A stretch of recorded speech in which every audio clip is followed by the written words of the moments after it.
We be live. Back. And May 24th, 2014, two women embarked on a ridiculous journey, and we called it May Dames. First leg of our journey, we decided to tackle racism. And it all started with the book Miss Muffy is holding. This book is awesome. I just have to say, like, everybody should read it at some point in time. Because, I mean, really, who better to talk about racism than, as I was saying earlier, two pasty white girls from the Midwest? Represent! I mean, obviously, we know more than anybody else. Right? Because I know, like, all about racism. Because, because I encountered it so much. And I was very fluent in all the words that were used in racism. Yeah. I mean, I have a little bit, because I lived in Jamaica, and my brothers are both mixed race, but I don't know. Yeah, here's me.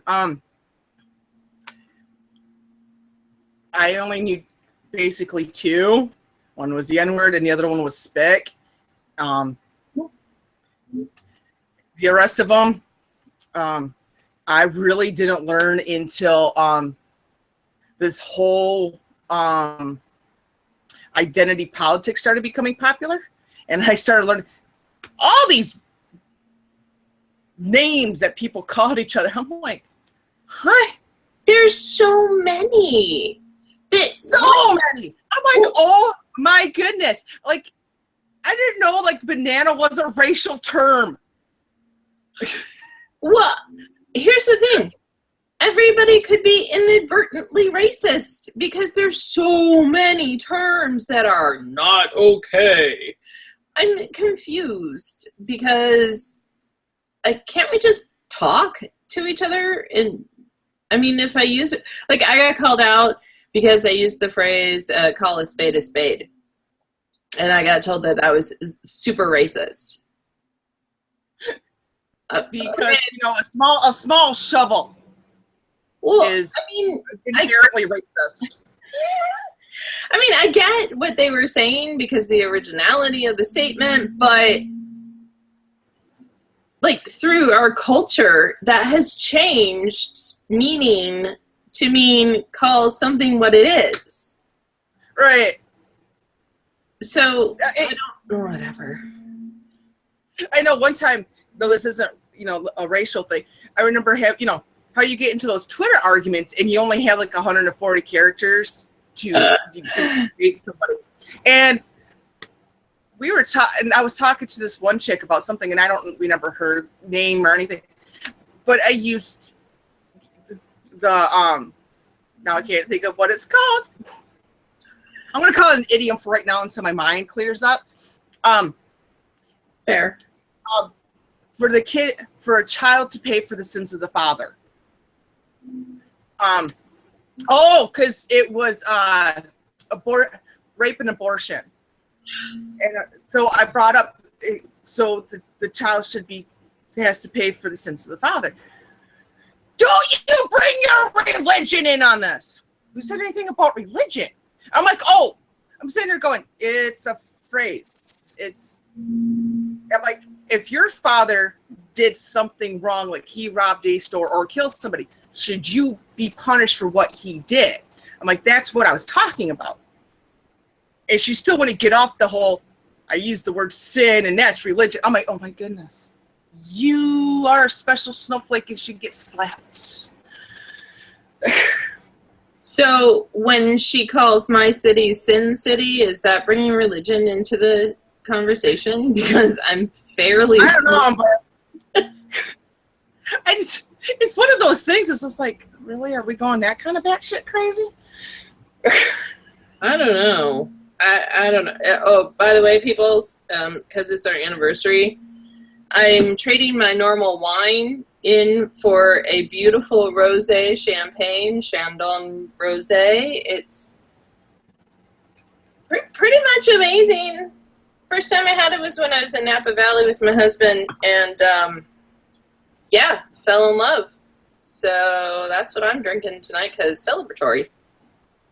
I'm drinking a new bourbon to me, and it's simply called Duke, and it has John Wayne on the bottle.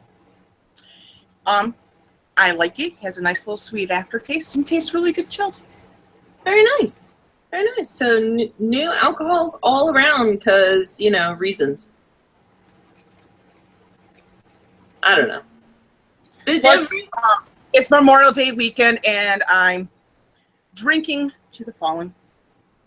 And what better way to honor the fallen than to drink American-made whiskey? Because it's what George Washington would want us to do. And while technically Chandon is a French company, this actually comes from Napa Valley, which is in the United States. So suck it, France.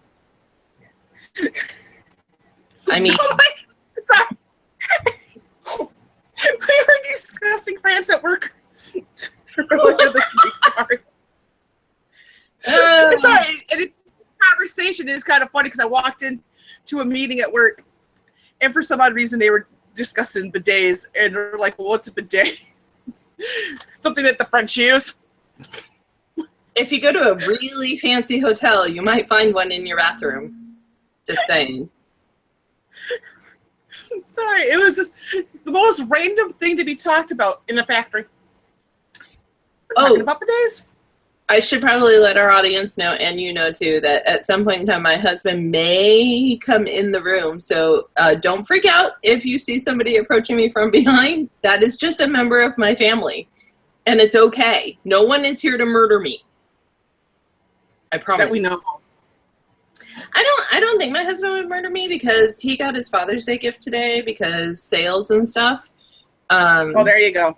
And he's all happy because he got a new car stereo. He can't get it installed until next Saturday, but he has this like super cool car stereo now, so he's all happy. And new speakers and stuff, so he's like, woo! Woohoo! So I don't think he'll murder me. I don't think. So let's get down, not to take away from your husband. No. No. But it is Memorial Day weekend, and I had a friend the last few days on his FB page talking about on this Memorial Day weekend, don't thank me. He's like, it's not Thank a Veteran Day. Right. He's like, this is a day set aside. And some people are still kind of fighting him on it. And he's like, you can always thank them. He's like, that's not what I'm saying. He's like, but people often kind of forget because we have Armed Forces Day, which is, I think, the weekend or two before Memorial Day weekend. Like, it was very recently. And that's the day to honor people that are still enlisted. Right. Memorial Day is the last Monday in May, and that's to honor the fallen. And then you have Veterans Day, which is November 11th. Right. And that's you thank a vet. Mm-hmm. So it's one of those things. But I sent my friend this poem. It was written by a vet who goes by Tugboat Phil. And I just like it because, you know, patriotic and stuff. He says, don't thank me for my service. This day is not for me. Today we ponder on those souls who died to keep us free. They left the fields, the schools, and the plants and learned the ways of war. They died while fighting far from home to see it nevermore. I did my time and served this land, but now I'm getting old. Those we thank today remain forever young and bold. There is a day where veterans receive what they should be due, but Memorial Day is for thanks for those who gave their all for you. Very nice. I thought so. And I tried to read it, like how the poem is, you know, not the best reader, mainly because I don't have my glasses on because they reflect the computer screen. Details. Yeah. Yeah. But it was one of those things, like, I was going back and, seeing how many veterans died in each war, and just seeing some of the stuff that they went through. Because I remember, like, one time me and my friends were discussing the Civil War, because we were talking about guns and different kind of ammos and stuff, and we were got into a discussion about the Civil War, because we got into, talking about wounds. And they were talking about, like, when somebody in the Civil War would get shot, because if it's in your arm or something, but if they got shot down in their midsection, they would feel to see, whereabouts it was, because they knew if it was in a certain part, they're basically dead, because they don't have the mesh units we have today. Like, if you took it in the intestine or anywhere, even if it nicked it, you are now going to have, get septic. And it's very painful, and you will die from it. And there wasn't enough time to get them back to the hospital, any kind of base to take care of it. But it's one of those things, like, people don't even think about that kind of stuff anymore, because even though I don't always agree with where the government puts our military, the advancements that have been made in the last 100 years in warfare have just been absolutely astounding, amazing. We don't need as many soldiers as we used to, because of computers and because of the different, advances we have made. But you're always going to need some kind of boots on the ground, unfortunately. But it's still just, it amazes me, just the stuff that, we take for granted nowadays, because, like back in World War I, World War II, and before even those, how people lived and how patriotic they were. And then you see what's going on today, people who want everything given to them without any work. And then you go back and even if you talk to some of the immigrants coming into the U.S. today, like, I work with people that one guy came from Guatemala, and not the easy way. I work with a lot of people that came from Vietnam, and a lot of them hold, like, you wouldn't know how many. Like, I have one guy, he's from Haiti. He works third shift at my place. He also teaches, he's a martial arts teacher. His wife owns a restaurant and a catering business, and together they own a clothing boutique. Oh. Yeah. So they have, because they have the opportunity to work and to own, and they're living the American dream. I work with some Vietnamese people who, work at my place, and then they own businesses so others can work. One guy, I swear we make the joke that he works 12 hours a day, 7 days a week. If they, because basically they let him. And somebody's sitting there going, but don't your kid, don't you ever miss your kids? And to him, he's like, I'm the provider, because his wife doesn't work. She stays at home with the kids. So he's providing for his kids, and he doesn't have the same mind structure that Americans do, where daddy has to be home X number of hours a week. That whole thing that started like in the 80s, you got to have the quality time with your children, because if you don't have quality time with them, you're a bad parent, Terrible, awful, horrible, because providing for your children is bad. Yeah. It's one of those things. It just amazes me how much has changed in the American culture over the last 100 years. Because it's one of those things, like, I never thought about it as a kid. My dad was on the road a lot when I was growing up. He would come home for a little bit, and then he would leave, and he'd be gone for a couple weeks, and then, so it wasn't that kind of different to me. My mom worked. Mm-hmm. We still, none of us are in jail. We've had our pitfalls, but nothing like major. You know what I mean? Yeah. Like, had to have the police come to our doors, that kind of stuff. And we're good citizens. We, work. We pay into the system because that's how it works nowadays. Because what's freedom? No, what's really funny is I posted this on Facebook, and I might have to put it on the Dames page.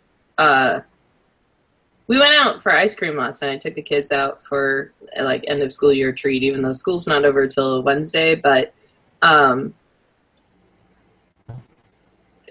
while we were standing there, my husband and I were discussing Bernie Sanders and his complete avoidance of all questions Venezuela during his Univision interview, which I thought was hysterical because socialism. And my son piped up and wanted to know more about that. And then my older daughter on the way home was interested in what we were talking about. And she said, well, yeah, we read this thing about Hillary Clinton and Bernie Sanders' positions and their platforms. And Bernie Sanders said something about giving college away free to some people, but it wouldn't even be free because they're just going to raise taxes on other people to pay for it because it's not free. And it turned into this whole big, long conversation about how taxation is theft, and we have a constitutional republic, not a democracy, and we talked about Venezuela, and then we got on the subject of World War I and how that actually led into World War II because of the Treaty of Versailles and how Germany was laid out, and that Adolf Hitler, that made a path for him to come to power. Oh my gosh, it was like the best conversation. And then the kids were like, well, who are you going to vote for? And I said, well, I might vote for no one. And they're like, you can do that? And I said, yeah, there's a box you could check that says I vote for no candidate. And then I may be doing that because I can't, unless Austin Peterson gets the Libertarian ticket, I'm pretty sure I'm voting no candidate. That's how I'm going also. Because really, what the hell, America? What did you do? Okay. Anyway, because we're talking about freedom real quick. Yeah, freedom. Once I find this meme again, I will share it on May Dame's page also. But it's a picture from Braveheart with William Wallace, or Mel Gibson, as most of you know, the actor. So it has the war paint on it. They may take our lives, and 40% of our income, our rights to smoke a plant, fish and hunt without a license, collect rainwater, drink raw milk, sell lemonade on our front porch, travel freely between countries, purchase alcohol on a Sunday, and our choice not to wear a seatbelt or buy health insurance. But they'll never take our... Where was I going with this? This is my best interpretation of William Wallace. Well, sorry. I'm the girly version of William Wallace.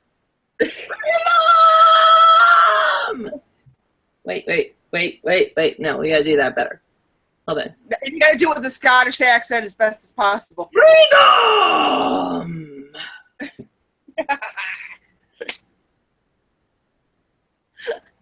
And then all of a sudden I want to go into the speech from Lord of the Rings, but it is not this day! Anyway, sorry. Very empowering. No, it's one of those... If the people that fought in the Revolutionary War could see what is happening now, the most epic of face palms would be going on. It's a tactical face palm where they all go at once. Yes. I don't understand. How have people not read the Constitution? Because it's really short. I don't think it's in school anymore. I mean, like even Frank Zappa made a comment. At least the internet is saying that he did. That they basically took American the civics class out of school and now just teach social studies. Yep. So you no longer learn your civics, what it's like, because you have a civil duty as an American. They took that away. And now you learn how other countries live, how, basically how we can all get along and be nice to each other. One world nation. Yeah. Which will never happen. Like, I really wish people would understand this. It will never happen. There are too many people with too many vested interests in too many different things that are counterintuitive to each other. It's not going to happen. You will never get everybody to believe the same thing at the same time for the same reasons. It's not going to happen. We have too diverse of a culture. I mean, Sparkles and I don't even agree on everything. We agree on a lot of things, but not everything. And like I've told y'all before, I don't even agree with myself 100% of the time. And I'm freaking awesome. Right. I mean, one can argue with oneself. And I don't get it. This whole notion of one world nation, we'll all be on the same currency. Oh, good. So we'll all die together. Yay. Let's do that, because who needs prosperity? And, let's look at Venezuela. Let's look at Venezuela, shall we? Let's just... Yes, because it's so pretty full right now. I want to go vacation there. I want to go on a holiday. Now, this is a nation that has the third richest oil reserves in the world. The world, people.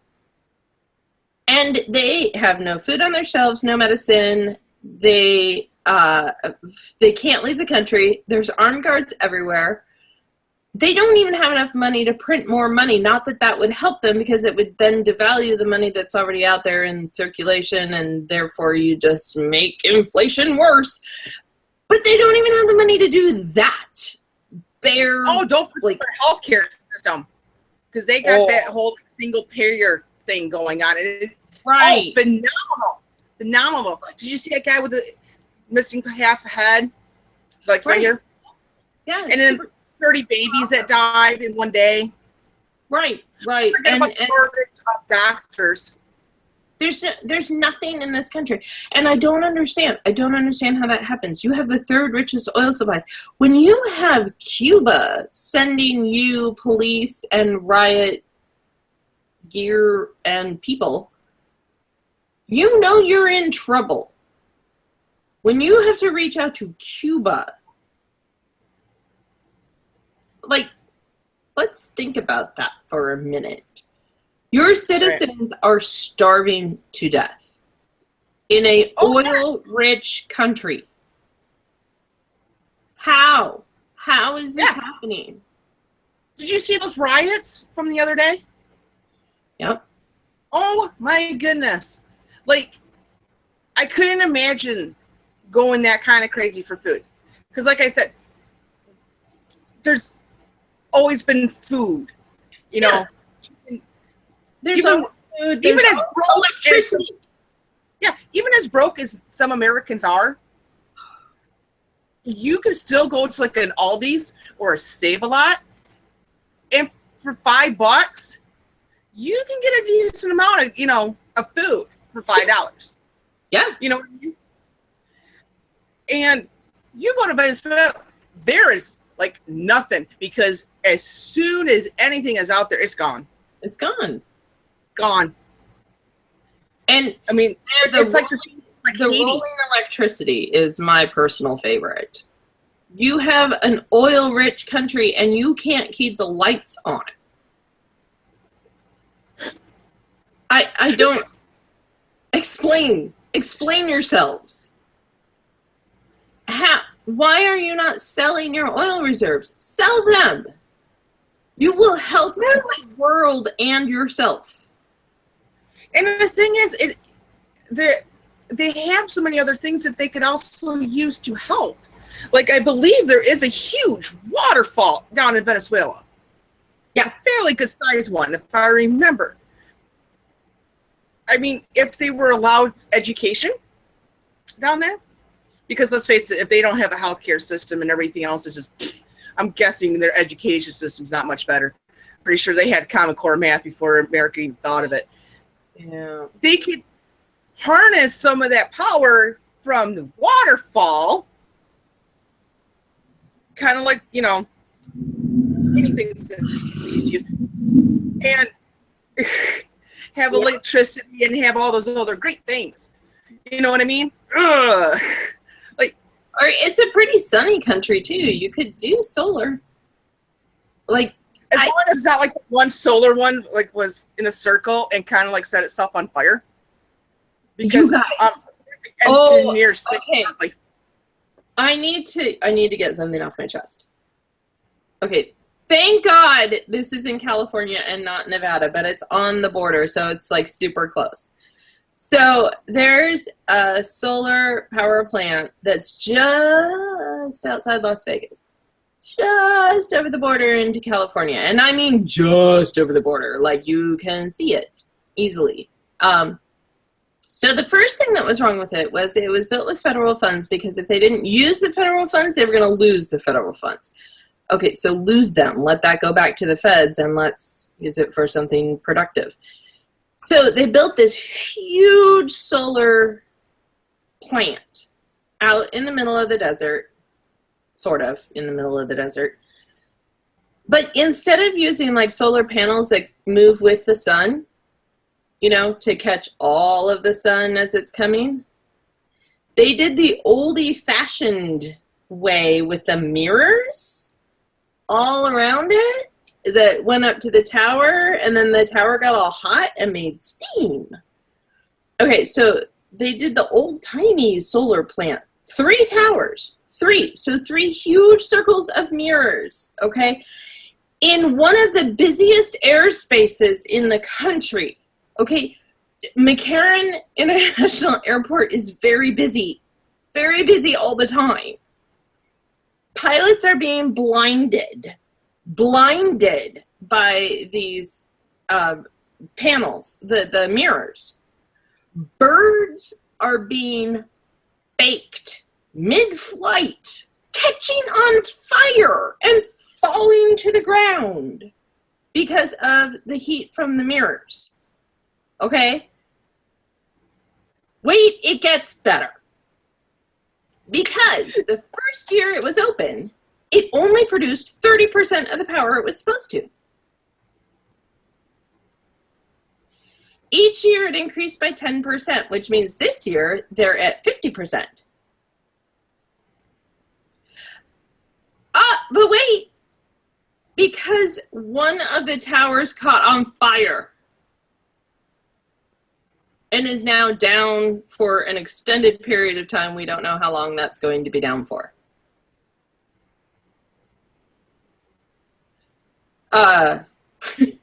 So 1/3 of 50% is not working anymore.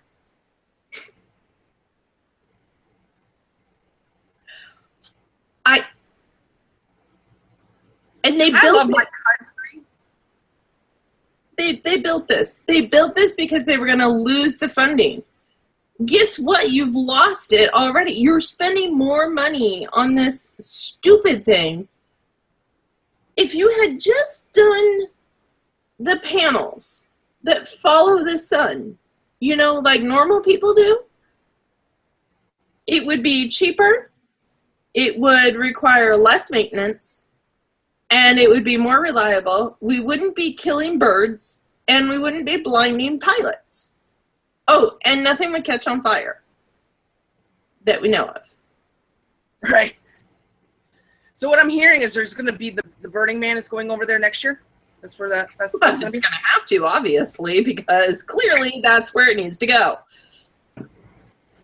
This place is just, and every time we drive past it, because you have to drive past it when we drive to California, because it's literally right over the border. I just look at it and shake my head and go, damn, what a waste of money. Like, huge.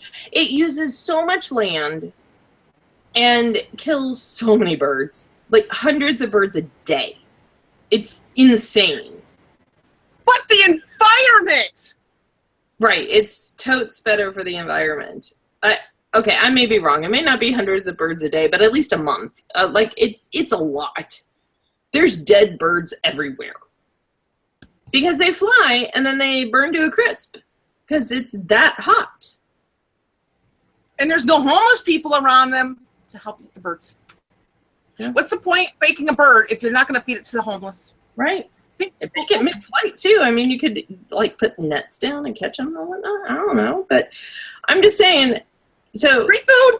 Okay. Nothing, and it's not powering nearly as much as they thought it would, because I don't know why. Math is hard. Discuss this. Math is hard. Yeah, I know.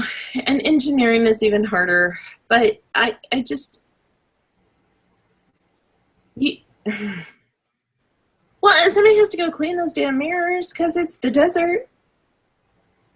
So they're inefficient within a day because you already have a coating of dust within a day on that. So unless you constantly have somebody out there wiping each mirror with a baby wipe, I can't even.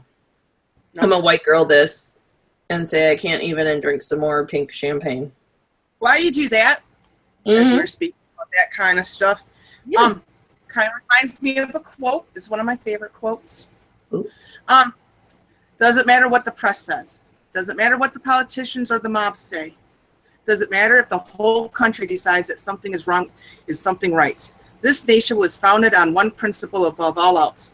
The requirement that we stand up for what we believe, no matter the odds or the consequences. When the mob and the press and the whole world tells you to move, your job is to plant yourself like a tree beside the river of truth and tell the whole world, no, you move. I heart that so much. I heard it so much. You have no idea. I love that quote for so much. And the fact that it came from a comic book. Right? Yeah. So suck on that, people who put down comic books. Comic books teach you stuff. You don't even know because you won't open one up because you think it's beneath you. But that kind of encompasses how America, like the majority of the citizens in America felt back in World War II. Yep. I mean, I had older relatives that told me they like grew up during the Great Depression and, remembered World War II and, and they would discuss it with me, how different America is. Because like back in the Great Depression, while there wasn't a lot of work and you had your bread lines and that, people weren't eating because there just simply wasn't food at that point. They weren't like Venezuela where by my mind, give me, it was, like a survival instinct. During the Great Depression, what they would do is they would keep their doors, keep the doors unlocked. And if somebody was hungry, they would, knock on the door and see if they had some extra food to spare. And if they did, they would invite the person in. Sometimes what they would do is literally add a cup of water to the soup so they could feed this person. Reminds me of a blog post I kind of gave up on because I got so far on it and I just kind of gave up because I didn't know what direction to take in it. And I was talking about the founding values and how it was Judeo-Christian values. And a lot of people are like, no, we're not a Christian country. But these people obviously don't understand what the values were that they were talking about. Because as soon as they hear Judeo-Christian, it's religion. No. What they were talking about was how to help your neighbor. Like it's stated in the Bible, in the Old Testament, how to pick your crops. And if you were passing through on a journey and you were hungry, how to eat off of somebody's land. and you were just to take enough to make it home. Not just, take some for later, not to stuff your face, to take enough to sustain you until you got where you were going. And for the people growing it, to leave some for the people passing by. And that's not communism, that's not socialism. It's helping each other, and that's how we're supposed to be. That's one of the founding values that this country was built on, was having that mutual respect for each other. Because, what's his name? Like in my head, I could picture his name, but I don't know how to pronounce it right now because I am really, really tired. Alexis de Tocqueville or something like that. Oh, did I get it right? Yeah, de Tocqueville. Okay. Because he even mentioned once in one of his writings how even the people treated the serving wenches. Mm-hmm. They treated them with equal respect as the people that they were sitting with. They weren't lower on the, on a totem pole or anything like that. They were equal. And that was one of the other values that we had in this country. Apparently that just went all off the window, because I have seen people at restaurants, and I want to smack their little faces, who are just rude to their server. I will stand up for the server. I'm going to do a public service announcement right now, just because I know several people who are servers, and I used to be one, and If you are not planning on tipping, or you cannot afford to tip your server, please don't go out to eat.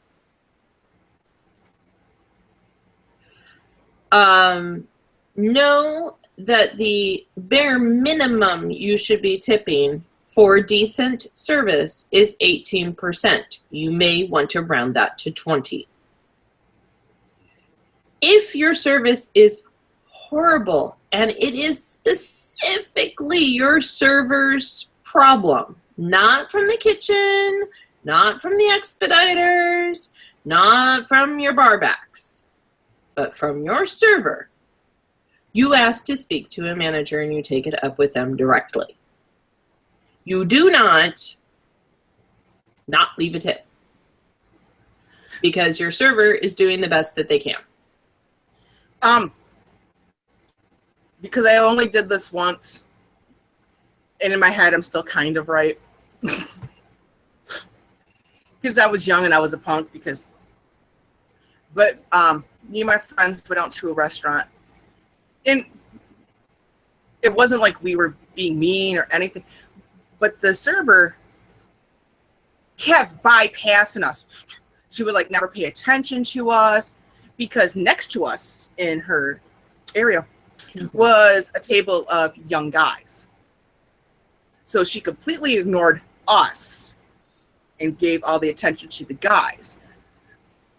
So I left her the biggest tip, which was $0.25. My friends left three pennies between the other two. But I also left a note saying you should have paid more attention to us. Yeah, we may look the same age as you, but we make money, and you lost out on a big tip because you ignored us. That was before the interwebs, though. Right. Because nowadays it's probably gone viral.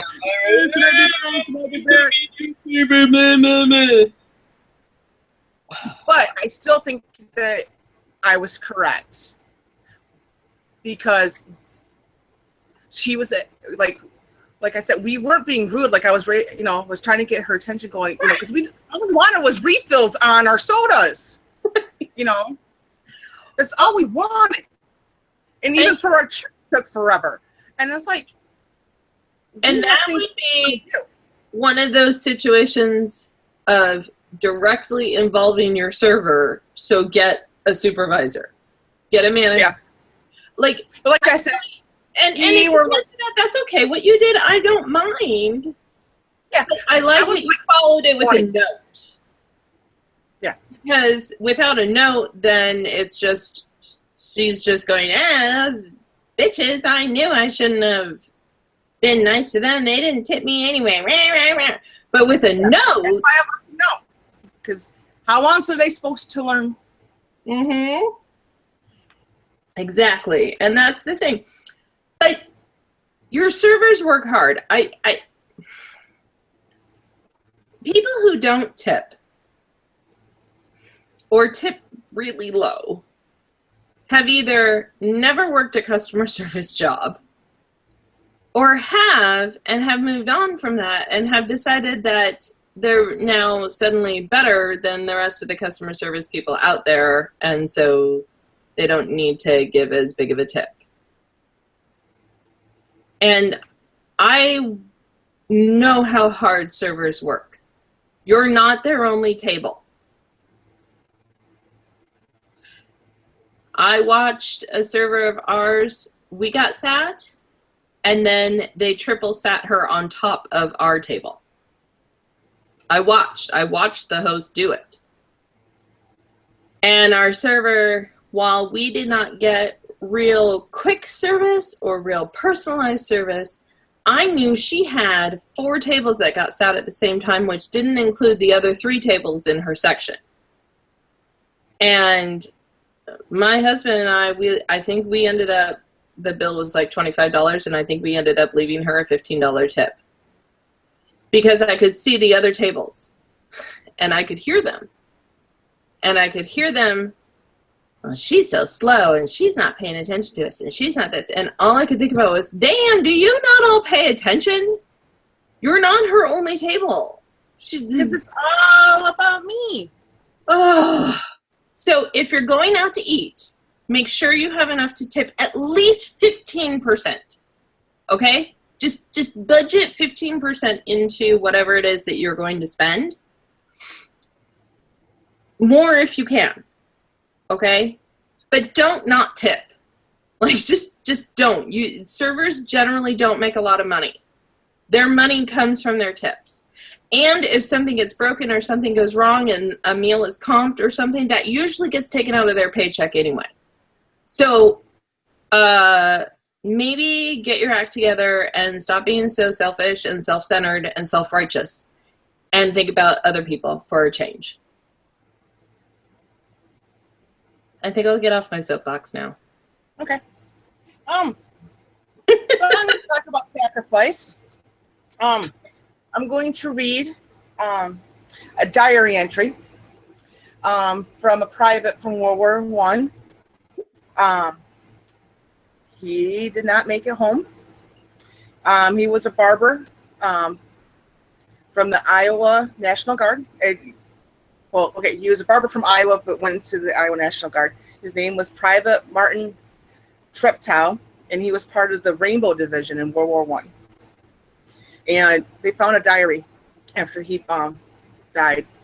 And in there, one of his journal entries is, America must win this war. Therefore, I will work, I will save, I will sacrifice, I will endure, I will fight cheerfully and do my utmost as if the issue of the whole struggle depended on me alone.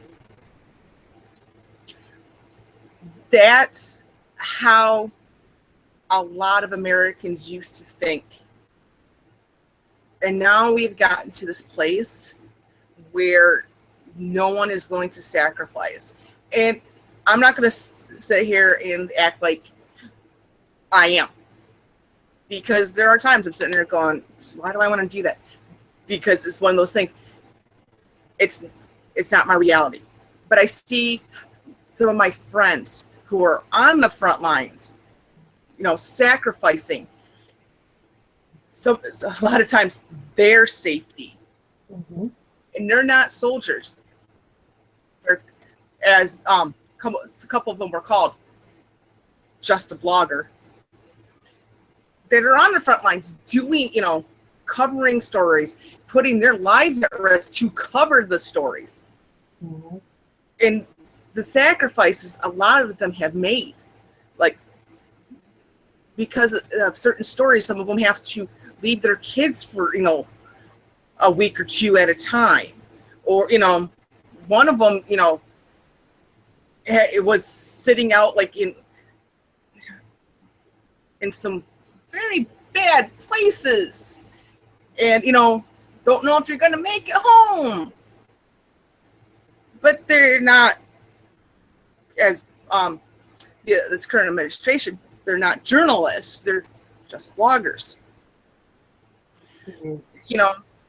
But they're willing to make the sacrifices. They go to all these political meetings. They get involved. They're out there. They're making a difference. I do a podcast twice a month. I write political posts on my Facebook page. Every once in a while, when the spirit gets to me, I might write a blog post or two. I have not sacrificed anything except my sanity, which I didn't have a firm grip on anyhow. But it's one of those things, America is no longer, a lot of Americans are no longer willing to make any kind of sacrifices anymore. They want everything given to them on a silver platter. And some of them don't, silver's not even good to them. Not even gold. No, they need to have it on that platinum platter because that's how Kim Kardashian lives, and that's how they got to live. And that's not how it works. That's not how any of this works. No, I'd like to blame reality TV for a lot of the problems that we're having. I'd also like to blame participation trophies. I would also like to blame whoever came up with the idea that you had to give gift bags at a birthday party. What's that? Oh my goodness. There are so many things wrong with all those things you listed. And one of the other things that has been bugging me lately, because I was reading the history behind it, because I'm basically kind of like a child of the 80s. So I didn't know how the toy section used to be in stores.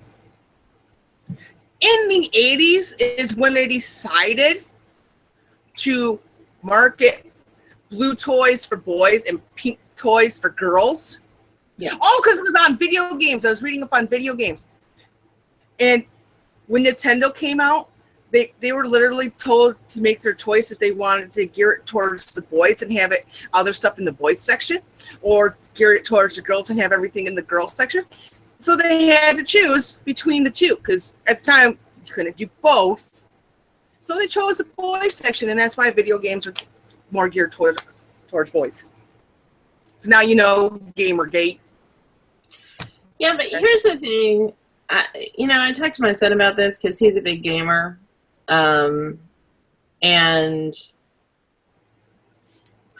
this whole notion, I would just like to dispel this whole notion of video games make you violent.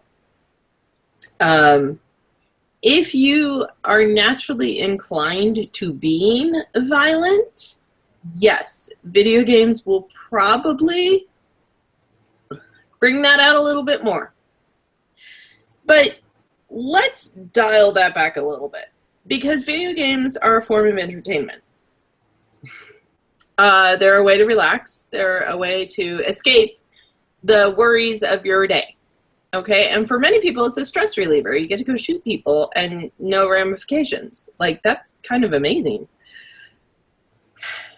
So before video games, there were, what's those things? Movies. And movies were quite violent, actually, if you go back and watch some of the old movies that you remember as a child, and you're like, ooh, I want to share this with my kid. And then you do, and you're like, what? Totally forgot that guy was a rapist. Okay. So you're saying Clockwork Orange wouldn't be a good movie to show my children? Yeah, probably not. Maybe not until they're like 10. Okay. Yeah. So, but let's dial that back, because then before movies, there were books. So let's walk this back. So video games make you violent. Okay, that's the premise that we're working with. Video games make you violent. Well, my video games were books. That was my escapism. I read everything and anything I could get my greedy little hands on. But my personal favorite author was and is Edgar Allan Poe. Don't know if you've read a whole lot of Edgar Allan Poe, but let me tell you. Most of his stories, in fact, almost all of them, center around death, murder, and serial killers. Yeah, he was such a lighthearted guy. Oh. There's a lot of blood, a lot of torture, a lot of just horrible, awful, terrible things. He's one of my spirit animals. So by the logic that video games make you violent, I should be a serial killer right now because of what I read. Right. And let's not forget Shakespeare. Oh yeah, another of my favorite authors who dabbles in a lot of swordplay. And poison. And 57. Sorry. 57. What was it? Academics. Just high-fived in the air. Okay. Not only swordplay, but wordplay. There's a lot of sex in his plays, by the way, just so you know, if you really read them. And let's not forget, when these plays were originally done, women weren't allowed to act. Right, no, it was only men. So like I said, 57 academics just high-fived in the air. 10 points to whoever gets that reference. You know who you are. Right. So, I just have issues with this whole notion that video games make you violent. If that's true, then my son is a homicidal maniac who likes to drive his car down the sidewalk and kill people just because. Oh, wait, no, he doesn't. You know how much points he gets in pedestrian polo for that? Oh my gosh, so much, it's ridiculous. But he does that only in the video game world. I know that's hard for some people to wrap their pretty little heads around, but video games are his escapism. Okay, he also reads a lot. Like, I've raised some readers here, let me just tell you. And I don't agree with this notion. If you have violent tendencies and you play a lot of violent video games, that is probably going to bring those tendencies out in you, and you may act out because of it, but it's not the video game. It is your own personal struggle. I used to play Super Mario Brothers, and they had the English rooms, and I like the English rooms. I think there's a correlation. By the way, that was a complete joke. I don't shoot. I don't need any help in the apartment to see things. I used to play Mario Kart a lot, and as a result, I throw a lot of banana peels out my car window and hope to see people swirl back behind me. It never happens. You know, I do that in real life, and yeah, not once, because you know, like you eat a banana in the car. I don't want the banana peel in my, so because I live out in the boondocks, what I do is open up my window and chuck it really hard. Never happens, does it? It brings the squirrels and a deer out into the road, so roadkill! Hey, you might feed a family that way. You don't know. All right. So we have just a couple minutes left. Okay. Let me read the thing from Reagan's speech. Sorry, go. Yep. Because this is important. America needs to hear this again. Because it's over 30 years old. And I love Reagan. Okay. It is the soldier, not the reporter, who has given us freedom of press. It is the soldier, not the poet, who has given us freedom of speech. It is the soldier, not the campus organizer, who has given us the freedom to demonstrate.